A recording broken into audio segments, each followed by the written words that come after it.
cas de ce bras de fer qui oppose aujourd'hui l'UFDG au ministère de l'Administration du Territoire et de la Décentralisation, dirigé par un général à la retraite, Ibrahim Khalil Condé.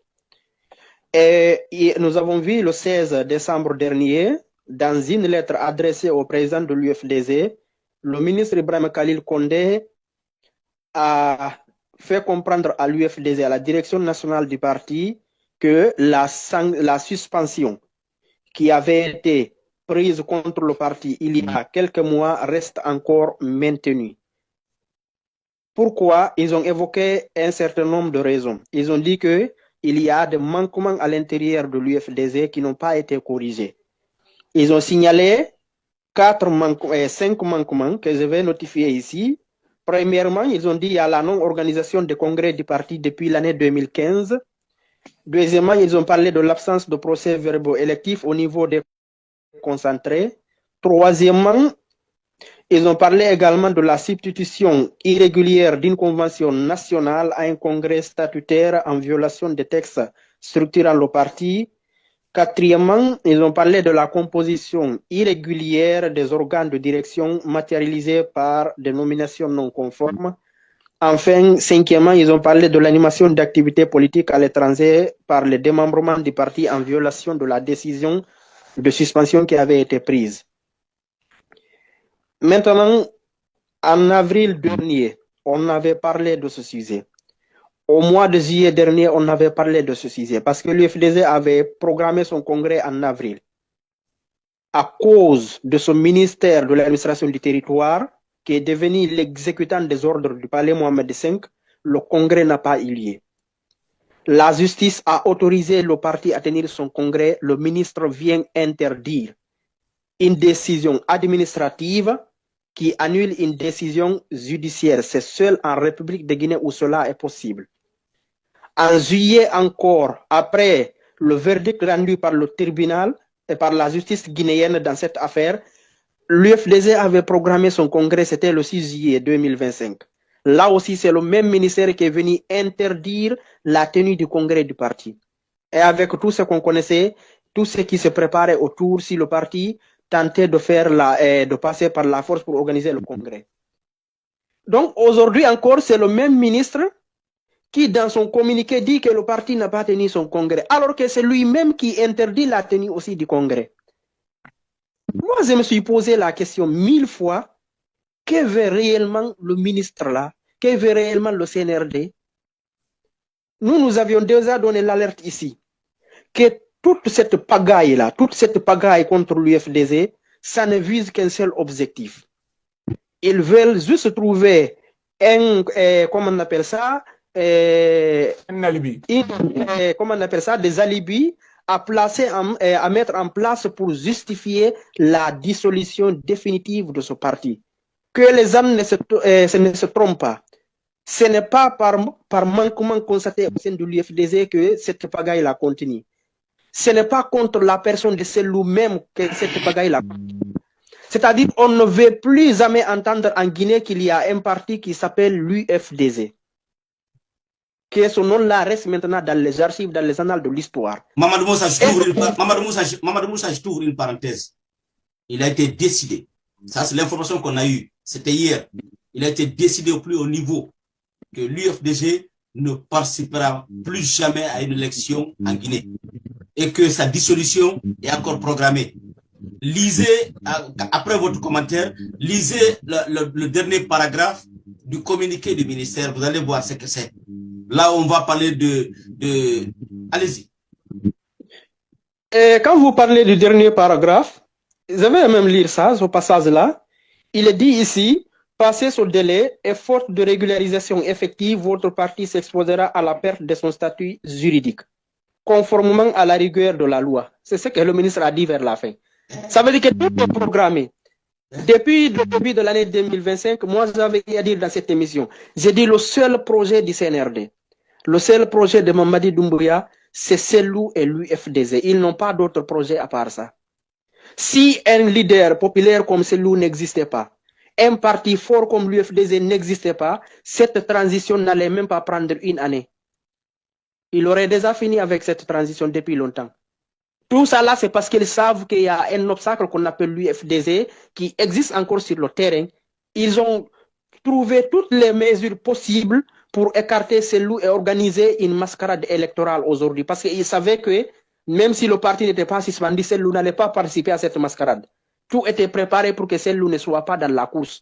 Aujourd'hui, même l'existence, on le met à l'écart, mais même l'existence de ce parti-là, juridiquement, ça dérange quelque part. C'est pourquoi il faut trouver des moyens maintenant pour annuler, pour supprimer l'existence de ce parti, pour que l'UFDG soit un parti qui a existé dans le temps, mais qui n'existe pas maintenant sous la gouvernance du CNRD. Et que les Guisans arrêtent encore de se tromper. Le ministre Ibrahim Khalil Condé n'est qu'un exécutant.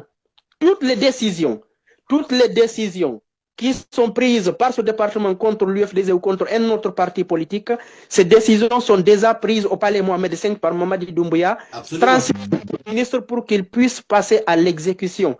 Parce qu'on fait semblant de respecter un certain principe et un certain critère, mais la réalité est très claire. C'est les décisions qui sont prises au palais Mohamed V qui sont transmises à son ministère et à ses services déconcentrés, et c'est le même ministre maintenant qui fait croire que c'est parce qu'il s'appuie sur une loi. Ce n'est pas vrai. Tu ne peux pas dire à quelqu'un, reprocher à quelqu'un de n'avoir pas tenu son congrès, et quand il programme la tenue de son congrès, c'est toi-même qui sors un communiqué pour lui dire non, ton congrès est interdit, il ne faut pas tenir le congrès. Depuis quand on voit dans un pays où une décision administrative annule une décision de justice?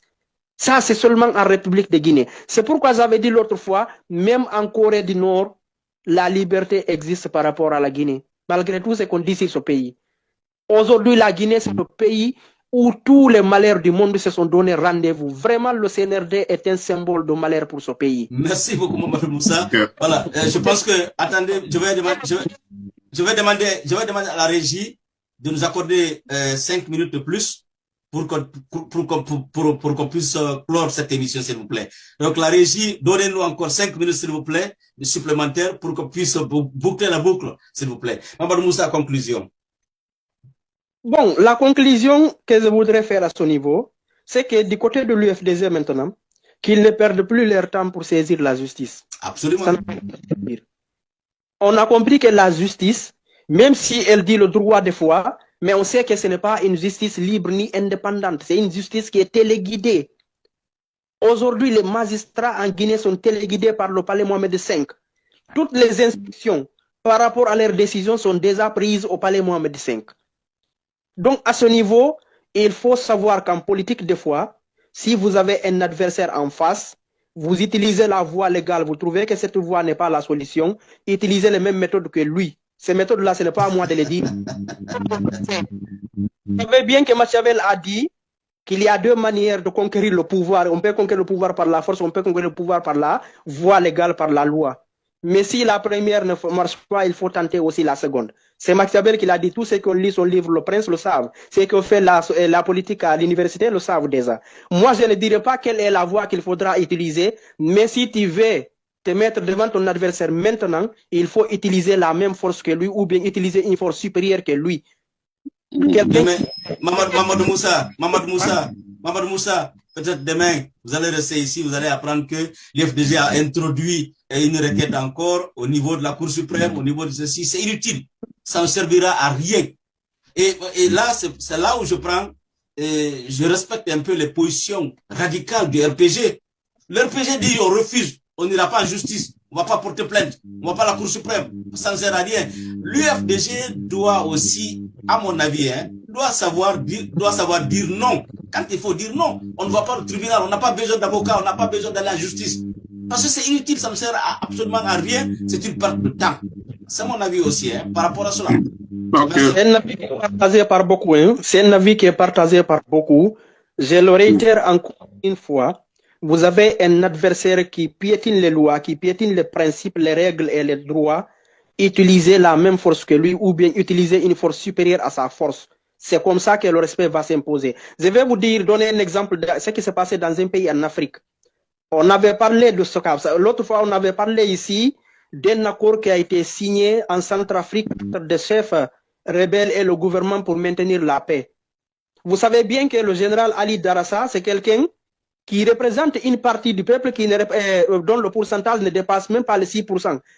Mais quand il a compris que le gouvernement centrafricain n'était pas un gouvernement pacifique qui respecte la loi, il a utilisé la même méthode que le gouvernement et il a imposé le respect aujourd'hui dans ce pays. Il a imposé le respect pour ses partisans. Des fois aussi, il faut savoir imposer le respect. C'est comme ça que les choses fonctionnent. Moi, je ne suis pas partisan de la brutalité ou de la violence, mais il arrive à des moments que ceux qui sont devant doivent prendre les responsabilités pour savoir que le respect, c'est quelque chose qu'on impose, mais ce n'est pas... Mamadou Moussa, si tu avais la carte de l'IFDG, on t'aurait suspendu aujourd'hui. Si tu étais responsable quelque part là-bas au niveau de l'IFDG, on t'aurait suspendu aujourd'hui. Bon, est-ce qu'on peut aller là? Le respect s'impose. On ne te donne jamais le respect sur un plateau d'or. Oui. Il faut savoir affronter ton adversaire maintenant. Et le combat contre le CNRD, ceux qui disent qu'il faut à l'extérieur seulement, non. Le combat peut partir de l'extérieur pour arriver en Guinée. Parce que le CNRD doit être... Merci Mamadou Moussa, merci Mamadou Moussa, merci Voilà, beaucoup, on s'arrête là, hein. on t'arrête, ça nous va, il faut l'arrêter, on va bon, continuer, je ça nous pense va. que ça, c'est une incitation quand même à la... un peu. Mamadou Moussa, ça va, c'est bon. Mamadou Moussa, c'est Bon. bon. Ouais. Et dictature en Guinée. C'est-à-dire qu'ils doivent rentrer dans l'histoire par la petite porte pour servir des générations et des générations pendant des siècles. Merci Mamadou Moussa, hein. Merci beaucoup. Ma question est très simple. Pourquoi s'acharner sur les partis politiques existants qui ont participé à des élections à plusieurs reprises alors qu'il y a des candidats libres? Et quel est le congrès que ces candidats libres ont organisé au sein de leur organisation?